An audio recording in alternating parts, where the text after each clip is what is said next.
Welcome dear students.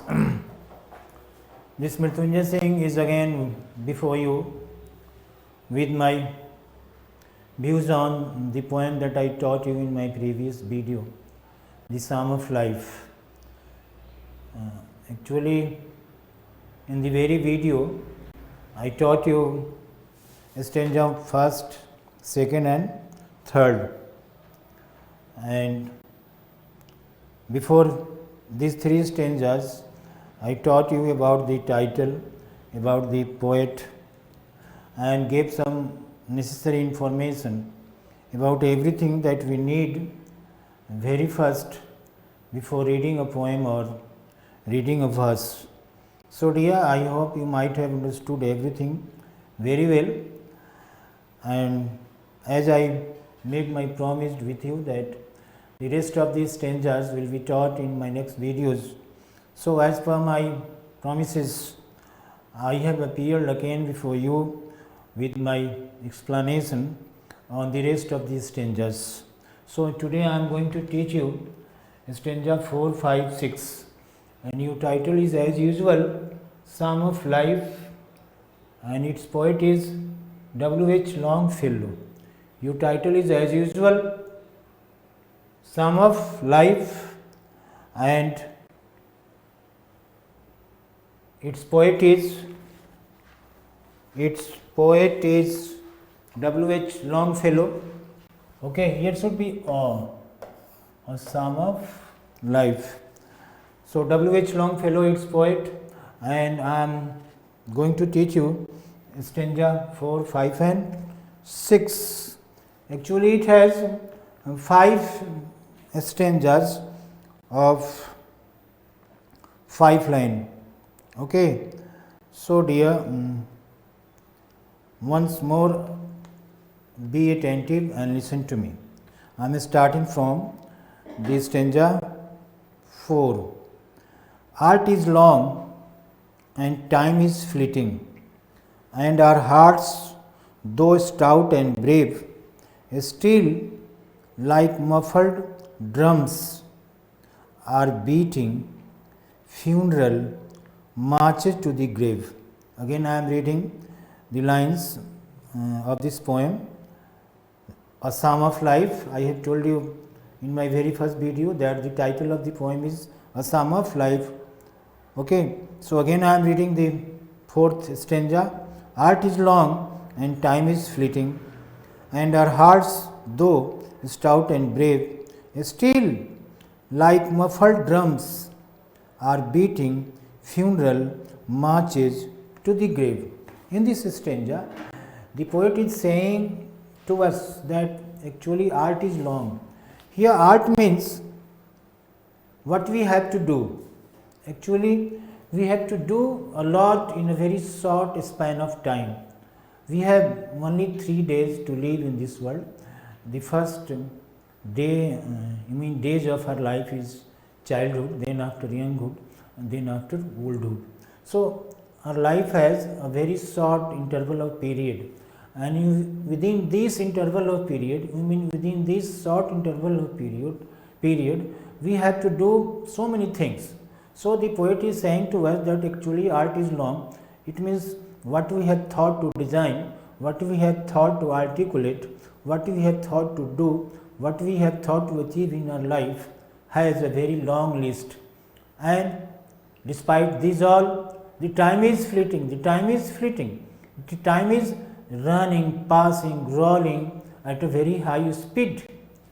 And actually we people never do, not, I think most of us, not most of us, every one of us can't match, can't follow the speed of the time. Actually, it's very tough to work anything at the pace of time.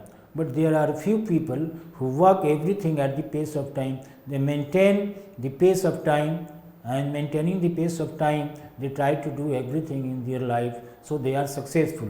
But actually, the poet is saying here, commonly, he is giving a very common opinion that art is long. It means we have to do so many things in our life which is very short, and despite this all, the time is fleeting, time is rolling at a very high speed.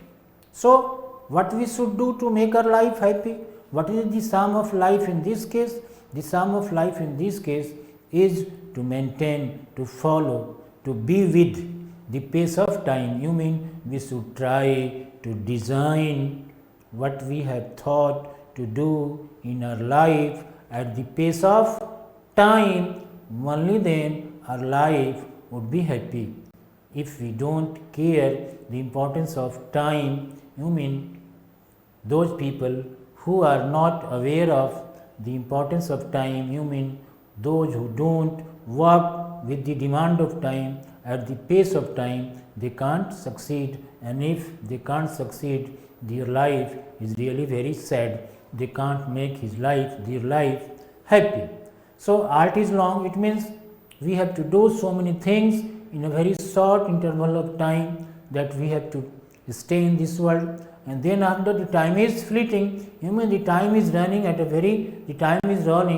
a very high speed, and so we should maintain or we should activate our work, our thought into action. We should activate our thought into action to be done at the pace of time. This is what he is saying in the first two lines, and then after he is saying that, and our hearts thou stout and brave, still like muffled drums are beating funeral marches to the grave. But what God has given us, actually,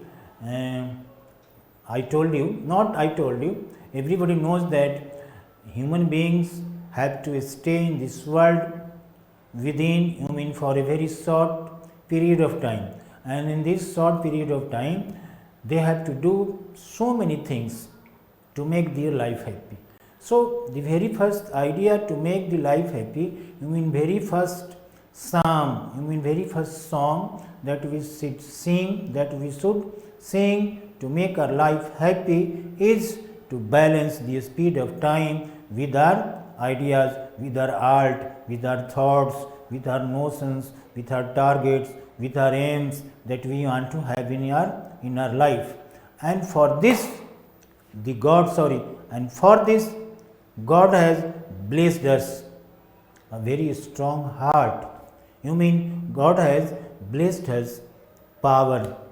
Okay, God has not left us to do anything in this world alone. Actually, He has blessed us a very, very, very strong heart, and our hearts though stout and brave. Actually, of course, time is running at a very high speed. Its pace is very high, and we are unable to do everything, at the pace of the time, to follow the pace of the time. So, in this case, God has blessed us a very strong and brave heart, which is beating, which is making sound, okay, like the funeral, the sound that is made, the drum that is made during the funeral of somebody when he has to complete his last destination and cover the distance to the graveyard. This is called funeral. So, God has blessed us a very strong heart which is beating, okay, and which is beating inside us and saying to us that actually you are not so poor, you are really very brave, strong and stout. So, if you think so, you can do everything at the pace of time.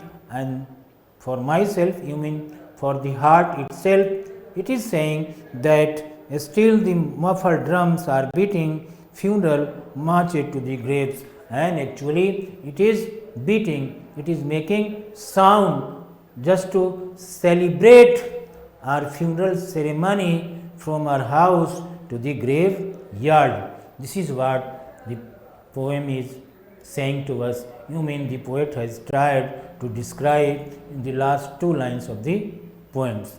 Again, I am saying to you that, of course, we have to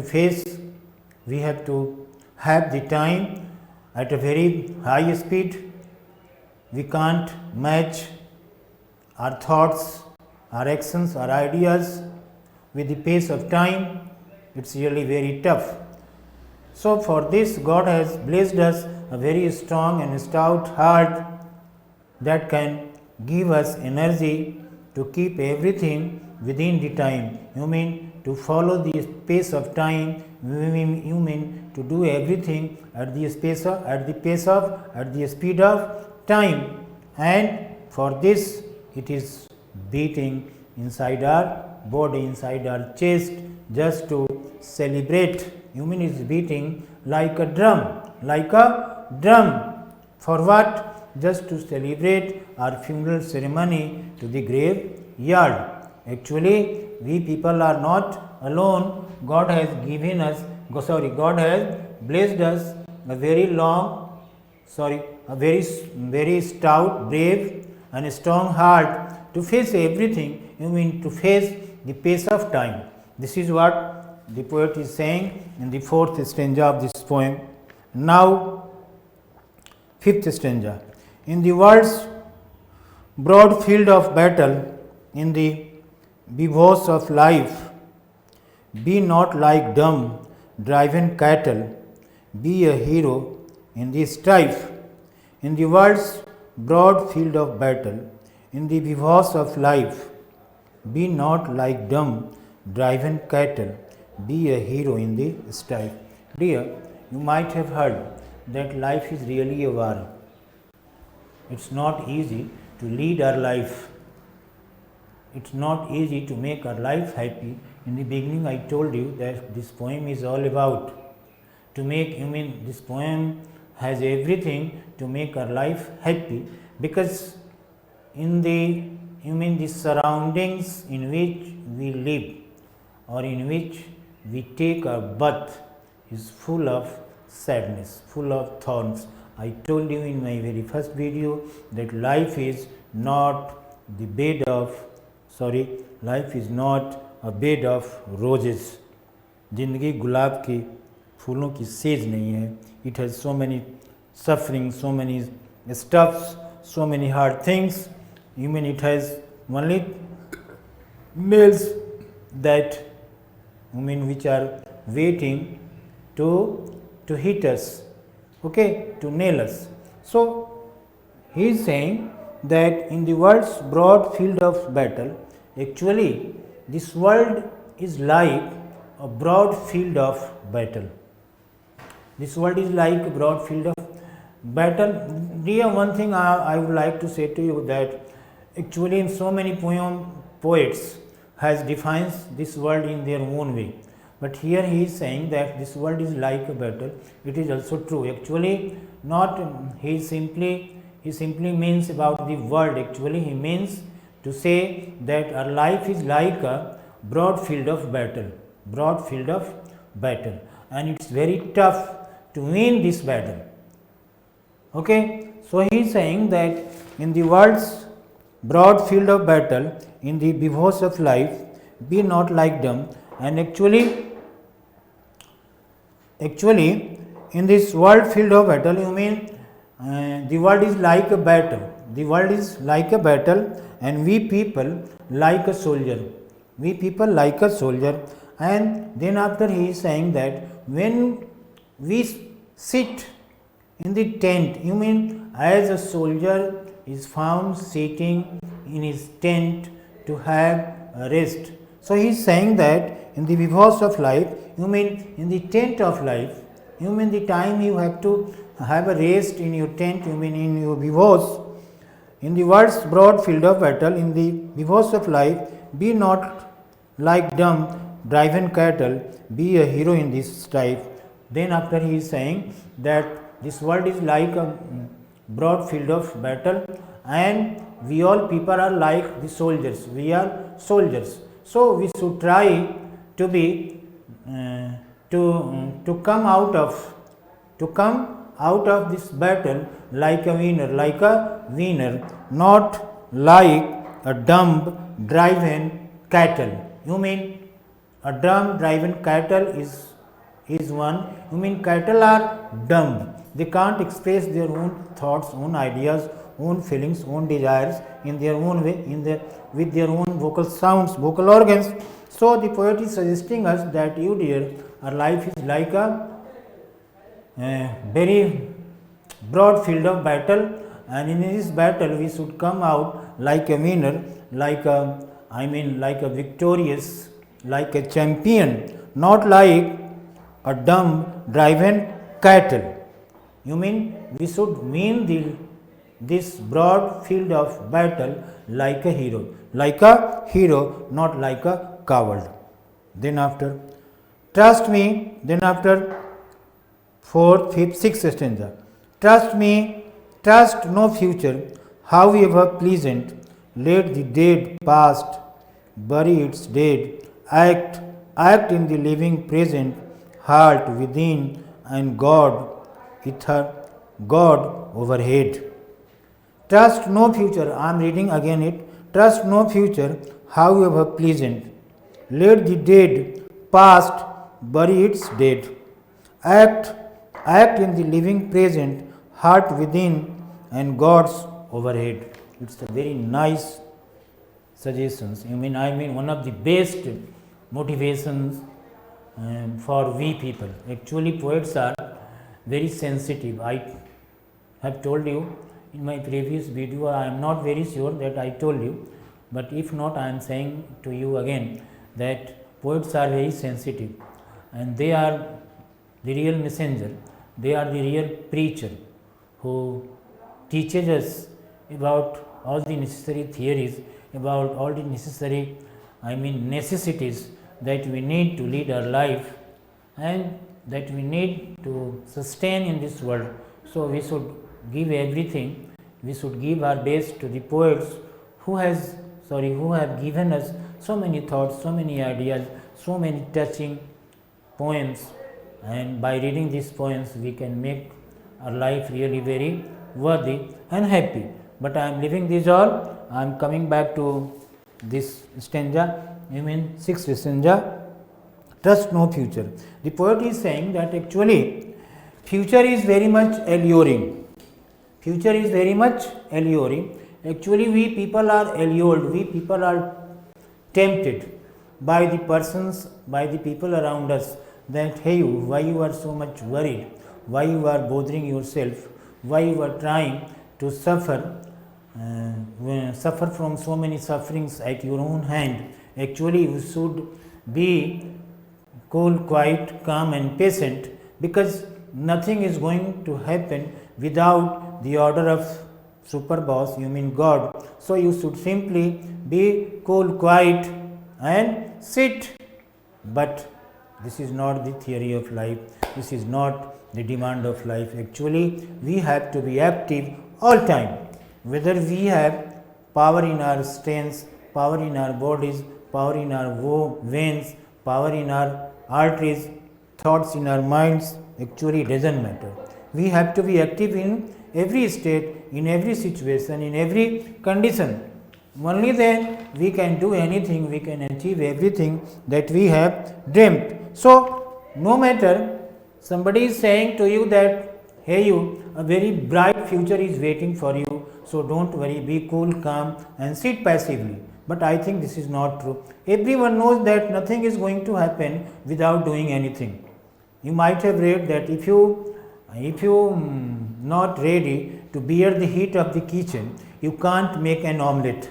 You might have heard this statement by your teachers, or you might have read it in a book, or might have heard it from somebody else, that if you can't bear the heat of the kitchen, you can't make an omelette. Okay, so this is what I am saying to you. Okay, so then after he is saying that trust no future, no matter how happy, how alluring your future is, but actually you don't trust that your future is going to give you something or anything better in your life. Actually, future just happens just to allure Okay, then after let the dead past bury its dead.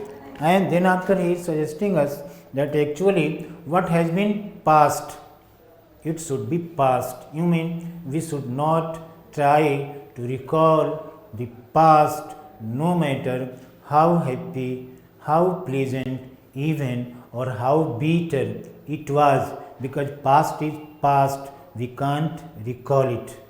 And we don't trust in future, no matter how alluring, how bright it is, because future doesn't lie in our hand. And as future doesn't lie in our hand, in the same way we can't recall the lost moment of our life. As we are, you mean you guys are grown up, you can't recall your childhood. I am 50 plus, so I can't recall my 20 years of those periods that I was of your age. So future is alluring and past is depreciating. If you recall your past, definitely you will be depressed, definitely you will be sad, because if your past is happy, in this case you have to be sad. If your past is sad, you mean if your past is bitter, even in this case you have to be sad to recall those evil days, those days of suffering. So neither your future nor your past is going to make your life happy, no matter how much alluring, how much tempting, okay, how much brilliant, how much shining these two things were in your life. And then after he is saying that act in the living present, heart within and God's overhead. And then after what we should to do, actually the best mantra of life, that we shouldn't trust our future, because future doesn't lie in our hand. Actually future lies, I think even God is not so powerful to control the future of anything. Actually whenever he designed something, or he designed we people or anything or any creature of this world, I think then time he decided the future of every beat, every blade of this nature, no matter it is we people or it is a piece of non-living things, even a pen, even a book, or even anything, even a computer, everything has a life, everything has a future, everything has a destiny. And these all things has been already decided by God. So actually after deciding the future of anything, God can't change it. So the poet is suggesting us that don't trust in future, no matter how much pleasant, how much brilliant, how much shining, how much alluring, how much tempting it is. And as you shouldn't trust your future, in the same way you can't be sad to recall your past, because past is past, which has gone, has already gone. So let bygone be bygone. आपने सुना होगा, let bygones be bygones. So he is saying, and then after he is saying that and act in the living present, and we should act in the living present. Actually we should try to lead our life in the present. Okay, and then after he is saying that heart within and God overhead, and for this God has given us a heart within. You mean the inspiration of God, the power of God has inside, the power of God is inside us in the form of our heart. Our heart, you might have heard that this beauty, God lives in our heart, lives in human body's heart. So the poet is saying that actually God is staying, God is living with us in our heart. In our heart, actually we are not alone, He is inside us. Okay, He is inside us physically and spiritually He is over our head. You mean He is showering, He is blessing over our head, sitting in the heaven. You mean from the heaven. And as a physical experience, you mean if you think physically about God, He is staying inside us as our heart, and spiritually He is showering the blessing over our head. So what we should do? We should we should simply surrender ourselves before God, before Almighty, and then after we should forget the past because we can't recall it, and then after we should ignore the illuminary attraction of future, and we should try to do everything in present. We should try to decorate our present, because present lies in our hand, neither past nor future lies in our hand. And if you do this, actually it's very tough, because we have emotions, we have feelings, we have ideas, we have findings, we have laws. So we people are bound to go back, we people are bound to think about the future. Actually we are bound, but the poet is suggesting that you neither be sad to think the beautiful moment of your past, or nor be so much proud that a very nice future is waiting for you. Actually these are nothing. Actually you simply try to decorate your present, and for this God is staying with us. Staying with you as a heart inside you, inside us, and spiritually He is showering His blessing over our head.